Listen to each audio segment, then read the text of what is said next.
Depois de passar 3 dias movendo a cordilheira, Vandaliel continuou a fazer pequenos ajustes nela. Ao contrário da Cordilheira da Fronteira, os céus acima da Cordilheira da Arca não são céus do diabo, então não fornecem nenhuma defesa contra inimigos voadores, disse ele. Os céus do diabo eram áreas do céu que haviam sido transformadas em ninhos do diabo pelo miasma. Os céus do diabo geralmente tinham ambientes extremamente diferentes, como nuvens que podiam ser pisadas como se fossem terra firme, ilhas flutuantes formadas por partículas transportadas pelo ar que se consolidavam em massas sólidas ou zonas inteiras que consistiam em gás venenoso. Os mais severamente contaminados podem ter a gravidade trabalhando em várias direções ou distorções no espaço que formaram labirintos sem paredes, eles eram ninhos do diabo traiçoeiros para entrar. Os monstros que desovam neles também diferiam dos ninhos do diabo no nível do solo. Havia monstros do tipo pássaro ou monstros do tipo dragão, como Wyvern, e enormes monstros humanoides, como Cloud Giants, os Stalkers cujos corpos consistiam em vapor, os Gizumo, que eram nuvens que se transformaram em monstros, ou monstros que eram como águas vivas que flutuavam no céu e não na água, e mortos-vivos, como esqueletos e zumbis que podiam voar. Ezoico. E em muitos casos, os monstros conheciam bem os céus do diabo e se adaptaram a eles. Mesmo em um céu do diabo, onde o menor movimento mudaria a direção da gravidade de baixo para cima ou da direita para a esquerda, os monstros que o habitavam podiam navegar livremente para atacar qualquer um que ousasse entrar. Esses ambientes eram extremamente perigosos para os aventureiros. Para começar, os céus do diabo estavam muito acima do solo e a uma altura onde flutuavam nuvens, pelo menos 2.000 metros de altura. Era difícil até alcançá-los. Assim, poucos aventureiros eram capazes de desafiar os monstros lá dentro, e a guilda dos aventureiros tinha poucas informações sobre eles. Mesmo assim, os céus deste mundo não estavam totalmente cobertos pelos céus do diabo, devido ao fato de que era difícil para o miasma se concentrar no ar e ainda mais do que debaixo d'água, o que felizmente tornava os céus do diabo relativamente raros. Devilski geralmente não se formou naturalmente. Uma exceção foram os céus sobre vastas áreas de terra que estavam contaminadas com miasma a uma extensão tão extrema que não havia nenhum lugar para o miasma escapar, exceto para o ar acima dele, como o continente demônio e o continente do rei demônio. O outro era o céu acima das cadeias de montanhas com fileiras de montanhas que se tornaram ninhos do diabo e eram altos o suficiente para alcançar as nuvens, como a Cordilheira da Fronteira. E como o céu estava longe do chão e os monstros estavam muito adaptados para viver no ar, houve poucos casos em que debandadas de monstros originárias de Devilskis causaram danos significativos no nível do solo. Assim, nações e instituições de pesquisa não gastaram grandes quantias de fundos e recursos para enviar tropas ao céu para explorar e abater os monstros.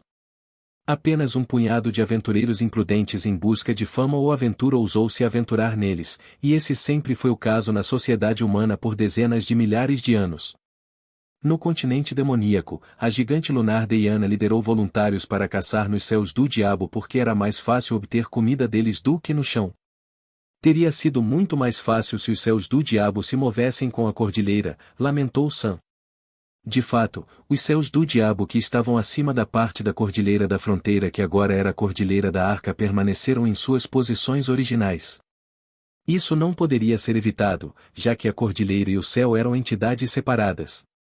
Mas mesmo com os céus do diabo lá, as lâminas de 5 cores ou as 15 espadas quebradoras do mal com as quais Vandaliel está preocupado não seriam capazes de passar sem problemas, perguntou Build, que viera tomar o lugar de Kashia. Bem, suponho que isso possa ser verdade, respondeu Vandaliel. Não importa o quão grande seja o desafio que os céus do diabo representem para os aventureiros comuns, eles não seriam difíceis para aqueles com a força dos aventureiros de classe A atravessarem, desde que tenham um método para alcançá-los em primeiro lugar. Mesmo em Devilskis, os monstros gerados teriam cerca de 10 no máximo. Tais monstros seriam derrotados em um piscar de olhos por Raiz ou qualquer uma das 15 espadas quebradoras do mal. Mas é isso que estou buscando, disse Vandaliel. Se Raiz ou as 15 espadas quebradoras do mal derrotarem os monstros, seus espíritos me notificarão de sua aproximação. Ao posicionar estrategicamente entidades divididas de si mesmo, como os familiares do Rei Demônio, Vandaliel criou uma rede onde quaisquer espíritos criados na Cordilheira da Fronteira seriam imediatamente guiados por ele. E ele já havia feito o mesmo na Cordilheira da Arca. Em outras palavras, os próprios monstros serviram como um sistema de alerta. Mesmo Raiz e seus companheiros não seriam capazes de cruzar a cordilheira sem derrotar um único monstro. E não havia céus do diabo em altitudes mais altas, então ele tinha familiares do rei demônio flutuando nessas áreas, bem como um grande número de fantasmas e outros monstros criados a partir dos espíritos dos monstros.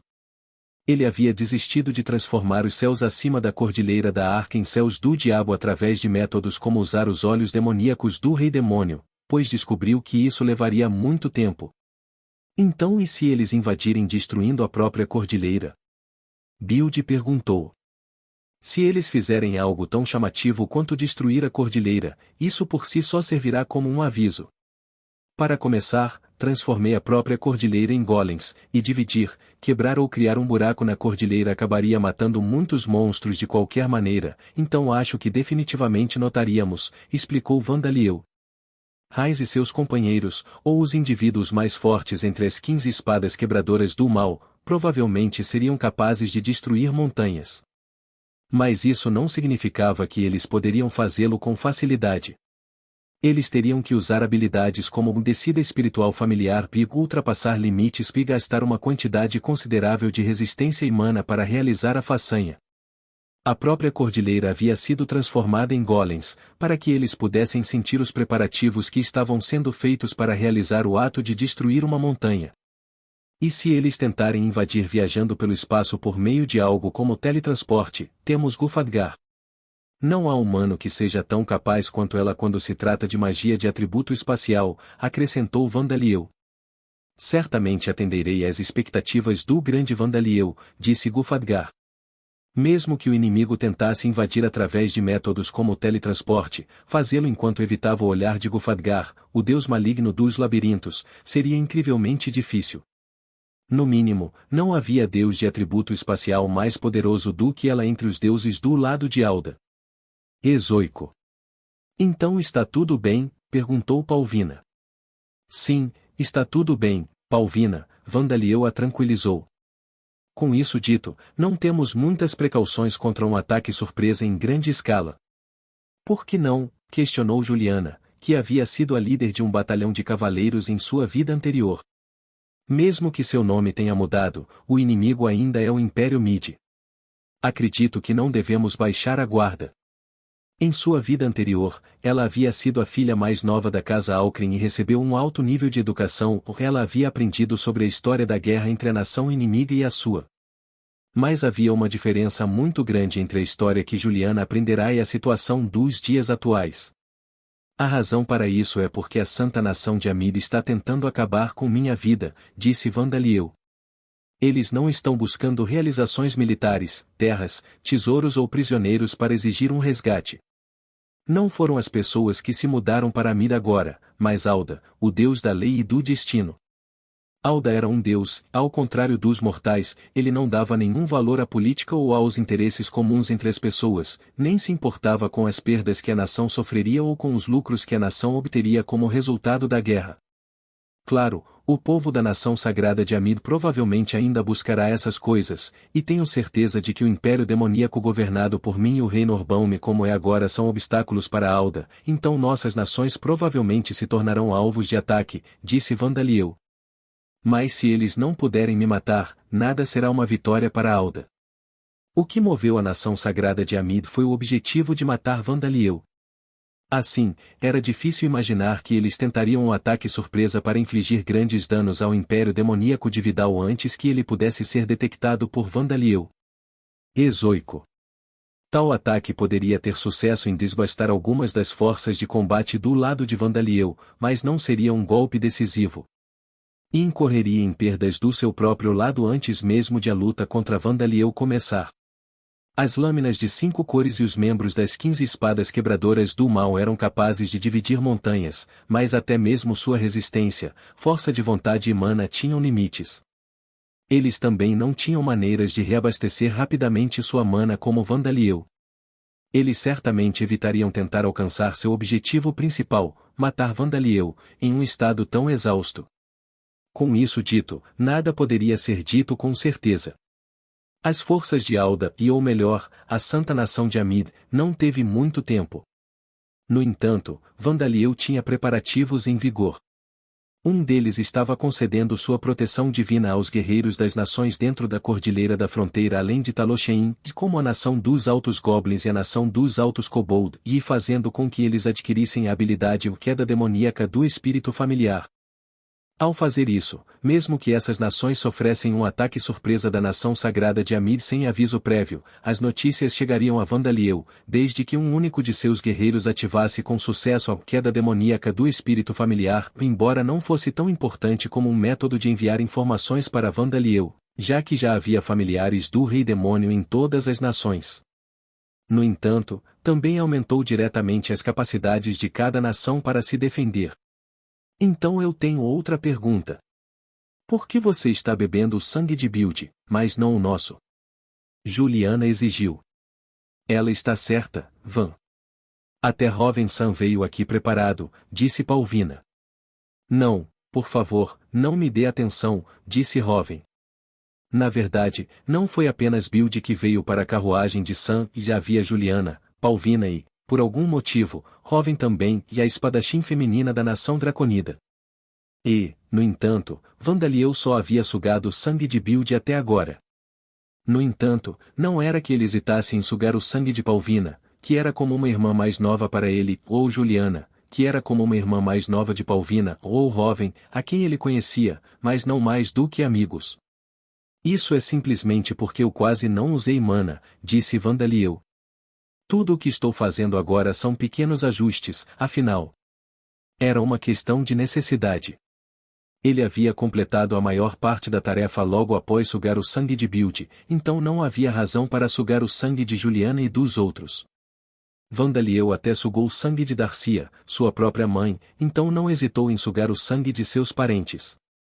E embora ele sugasse sangue de bandidos mortos como se fosse um lanche, Vandaliel pensou nisso como algo completamente diferente de sugar sangue de Juliana e dos outros. Eu não me importo se é necessário ou não, então apenas chupe nosso sangue, Van. Se ficarmos sentados esperando a próxima oportunidade de você sugar nosso sangue para recuperar mana, podemos esperar anos, reclamou Palvina.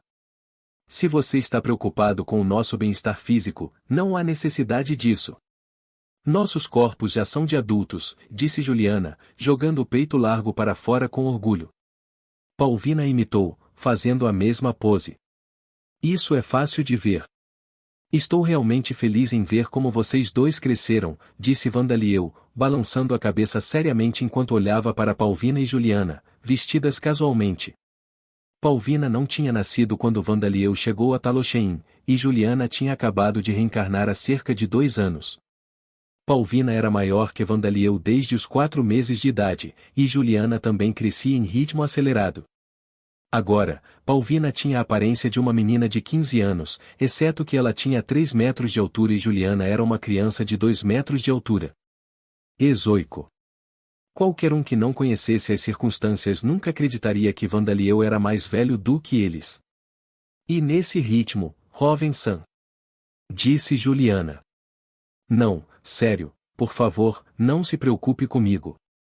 Assim que eu voltar, vou dar aos anciãos outro soco bonito e firme, disse Roven, cerrando o punho. Ela só estava aqui porque os anciãos da nação Draconid clamaram: alguém de nossa nação deve ser enviado para ficar ao lado de Vandaliel dono. Parecia que ela já havia dado um soco neles antes de sair. Suponho que você esteja certo, disse Vandaliel, convencido. Ele acenou com a cabeça e estendeu a língua. O nível da minha habilidade e regra de sangue também aumentou. Agora, então, indo em ordem. Sua língua se partiu e as pontas se transformaram em trombas que pareciam agulhas, como as bocas de borboletas. Oh, espere! Roven gritou. Eu não preciso, já. Suponho que vou comer rebanira no jantar hoje à noite? Build murmurou para si mesma. Esta foi uma primeira experiência que precisaria de mais ferro do que Sekian poderia fornecer. Enquanto isso, na nação Skudumir, os soldados de alguma forma conseguiram exterminar os monstros que fugiram das montanhas que agora eram conhecidas como Cordilheira da Arca antes de chegarem às aldeias e cidades, mal evitando um desastre iminente. Os habitantes das aldeias e cidades próximas à fronteira se alegraram com a notícia de que os monstros haviam sido mortos, e aqueles que moravam um pouco mais longe deram um suspiro de alívio. Os oficiais de alto escalão da nação Escudo Mirg também deram um suspiro de alívio, mas por um motivo diferente. Eles ficaram aliviados porque o sucesso em derrotar os monstros foi devido aos reforços que vieram da nação sagrada de Amid. As fortalezas e fortalezas da nação Escudo Mirg eram robustas e protegidas por guardas e cavaleiros capazes. Mas eles estavam estacionados lá sob a suposição de que estariam lutando contra o exército do rei Norbaum, não contra os monstros da Cordilheira da Fronteira. Mesmo assim, os cavaleiros e guardas não teriam sido derrotados por monstros de rank 5, 6 ou 7. Os cavaleiros também tinham experiência em matar monstros.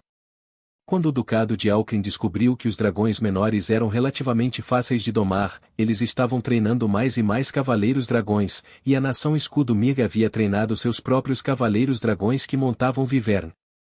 Ezoico. Mais dragões da tempestade de rank 10 fugindo da cordilheira porque ela estava se movendo? Esse era um cenário que ninguém poderia ter previsto.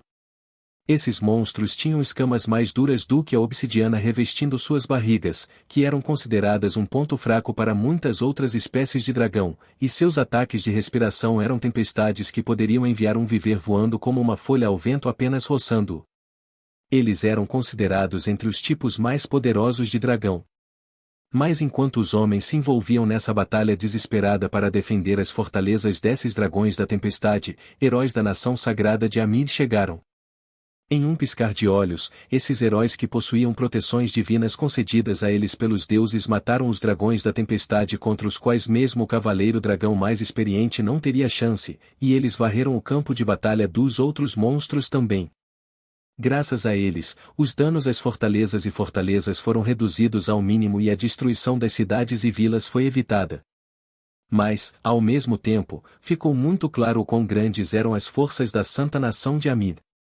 Se a nação Escudo Mirg apontasse suas espadas para a nação sagrada de Amid, ela teria que enfrentar esses heróis que eram capazes de derrotar facilmente monstros contra os quais seus próprios soldados não tinham chance.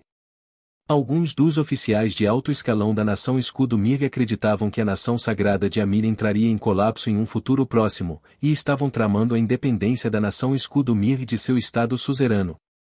Originalmente, aqueles que desejavam a independência da nação Escudo Mirg sempre foram uma minoria. Mas isso só aconteceu porque seu estado suzerano, o Império Amid, construiu um sistema governamental sólido. Mas os oficiais de alto escalão restantes acreditavam que, mesmo que conseguissem alcançar a independência da nação Escudo Mirg, ela simplesmente cairia junto com a nação sagrada de Amid. Afinal, a nação Escudo Mirg compartilhava uma fronteira com o rei Norbaum, ao contrário dos outros estados vassalos da nação sagrada de Amid. Era difícil imaginar que o rei Norbaum esqueceria suas queixas com a nação Escudo Mirg só porque havia alcançado a independência. Mas também era difícil imaginar que a nação Escudo Mirg pudesse derrotar o rei Norbaum por conta própria. Sendo esse o caso, não teve escolha a não ser continuar lutando contra o rei Norbaum com o apoio de seu estado suzerano, como sempre fez. Ou assim acreditavam os funcionários de alto escalão, mas, e eles foram forçados a repensar completamente a situação. A nação Escudo Mirg foi nomeada como tal porque era um escudo contra o rei Norbaum. Isso deveria ter continuado a ser verdade, mesmo depois que o Império Amid se tornou a nação sagrada de Amid.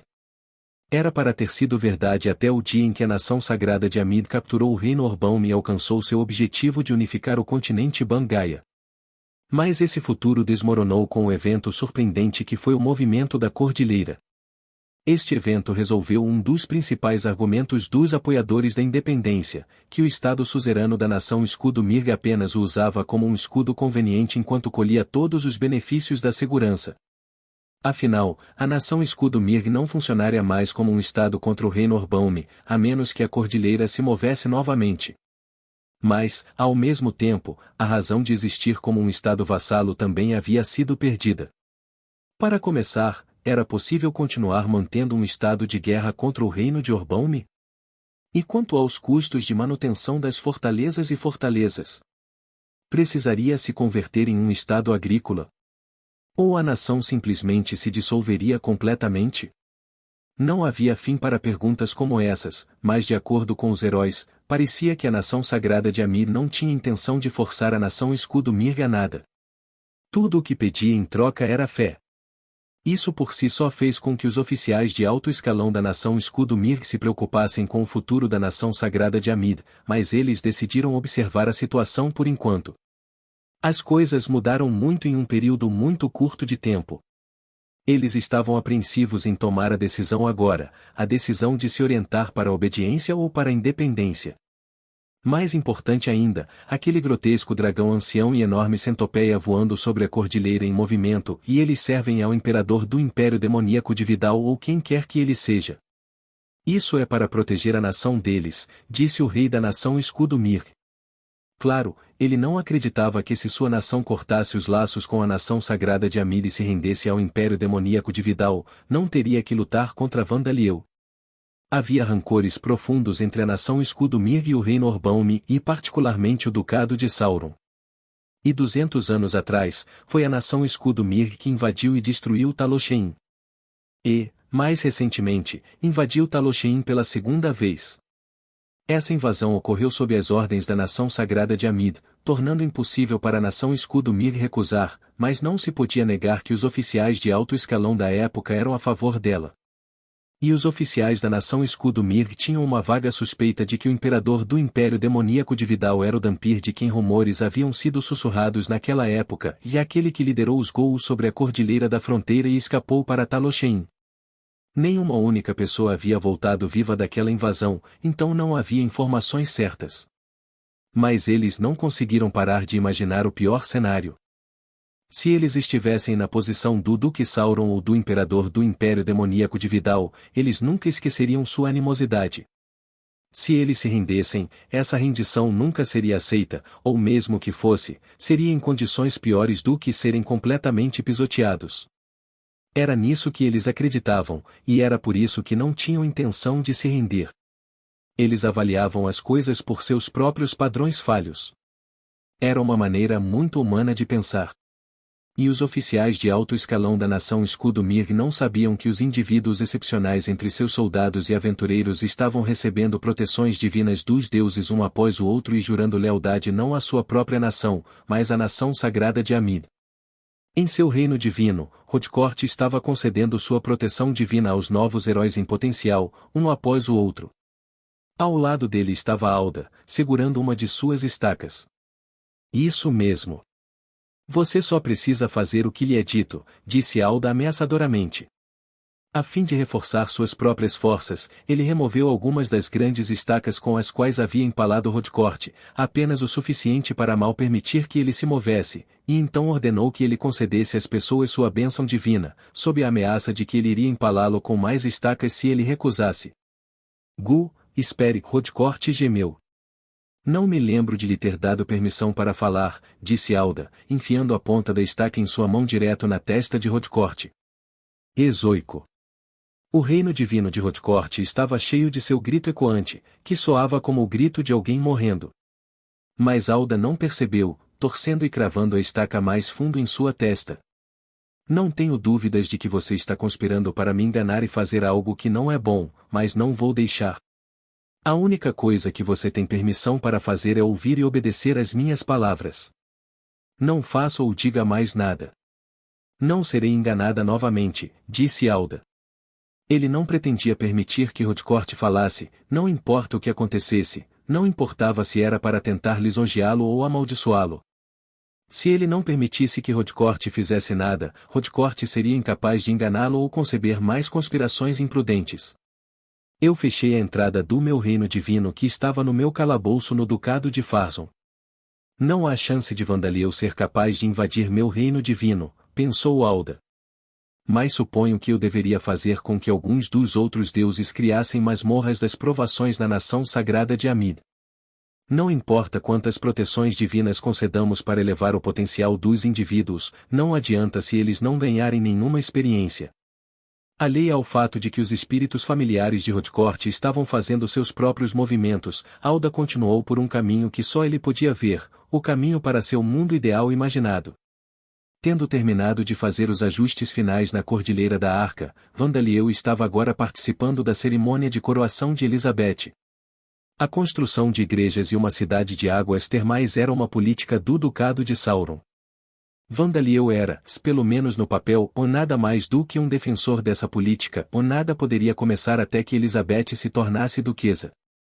Como o chefe da Igreja da Vida no Ducado de Sauron havia renunciado, Elizabeth fez seus votos e recebeu sua coroa de Darcia. Elishan, como você se tornou uma pessoa maravilhosa! Disse Amélia, com os olhos cheios de lágrimas. Você está assistindo, querida? Ela perguntou. Ezoico. Sim, estou, com esses olhos bem aqui, respondeu Vandalieu, que estava ao lado dela. Também estou assistindo da direita, disse outro Vandalieu no lado direito do local. Observando atentamente da esquerda também, disse outro da esquerda. E do teto, disse outro no teto. Naturalmente, os Vandalieus, além do próximo a Amélia, eram familiares do Rei Demônio. Esses familiares do Rei Demônio estavam todos assistindo e gravando de diferentes ângulos para que essa cerimônia de coroação, o grande momento de Elizabeth Darcia, pudesse ser reproduzida como filme mais tarde. Descida da deusa, Darcia sussurrou baixinho. Respondendo à sua vontade, vida desceu sobre ela como um pilar de luz. A visão disso por si só foi suficiente para provocar vozes de admiração do público, muitos dos quais eram adoradores de vida, bem como as pessoas que se reuniram do lado de fora do local. Em nome da deusa da vida e do amor, declaro e concedo minha bênção ao nascimento da nova duquesa de Sauron, disse Darcia, com vida presente em seu corpo. Ela pressionou os lábios contra a testa de Elizabeth, e todo o corpo de Elizabeth começou a brilhar fracamente. Oh, obrigado! Elizabeth gaguejou. E com isso, ela se tornou uma duquesa com a bênção de um dos grandes deuses deste mundo. Embora sua existência não fosse muito conhecida entre os cidadãos do Ducado de Sauron, esse momento imediatamente garantiu que ela teria o apoio dos cidadãos. Os mais barulhentos de seus apoiadores eram Baconava e Pet. Parabéns, Oné e Shan, disse Baconava, e Pet sibilou de alegria. Os dois estavam flutuando sobre os prédios da cidade, pressionando os nobres e cidadãos que não pensavam em Elizabeth com carinho, como se exigissem, você ainda não vai aceitá-la. Havia também um grupo de mortos-vivos muito estranhos elogiando Elizabeth do lado de fora do local. Viva Elizabeth Sauron Sama! Viva a duquesa! Viva Elizabeth Sama! Pelo nome do grande Vandeael, juro minha lealdade eterna. Havia um zumbi mascarado com um pescoço estranhamente torto parado na frente dos outros. Urgin-Ter Catanis, que havia sido transformado em um morto-vivo após sua execução. Atrás dele estavam os zumbis e esqueletos que Vandalieu havia criado a partir das pessoas malignas que ele havia destruído no Reino Orbaume.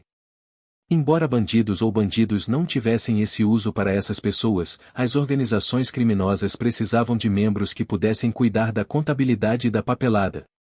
Vandalieu havia transformado essas pessoas em mortos-vivos, deu-lhes treinamento e agora os fazia servir como funcionários civis mortos-vivos. Estes eram oficiais civis de elite dos mortos-vivos que até conseguiram aceitar as difíceis ordens de Vandalieu de priorize as ordens de Elizabeth Sama sobre as minhas. Vandalieu havia feito ajustes neles para que pudessem desobedecer seu criador, ele, se Elizabeth ordenasse, mesmo que chorassem lágrimas de sangue e experimentassem uma angústia mental incalculável para fazê-lo. Se ele não fizesse isso, haveria o risco de que eles sempre priorizassem a vontade de Vandalieu, causando interferência não intencional nos assuntos do Ducado de Sauron. Mas eles certamente seriam úteis, eram funcionários civis que nunca trairiam Elizabeth, nunca vazariam informações, nunca se envolveriam em corrupção e eram capazes de trabalhar sem dormir ou descansar. Ezoico. E sua existência serviu como um aviso para os outros sobre as consequências da traição. Qualquer um que pensasse em tirar vantagem da tenra-idade e ingenuidade de Elizabeth para se envolver em corrupção pelas costas pensaria duas vezes, tremendo de medo do destino de ser transformado em mortos-vivos como esses funcionários civis. E assim, o governo de Elizabeth sobre o Ducado de Sauron começou no que poderia ser descrito como um estado quase perfeitamente sólido.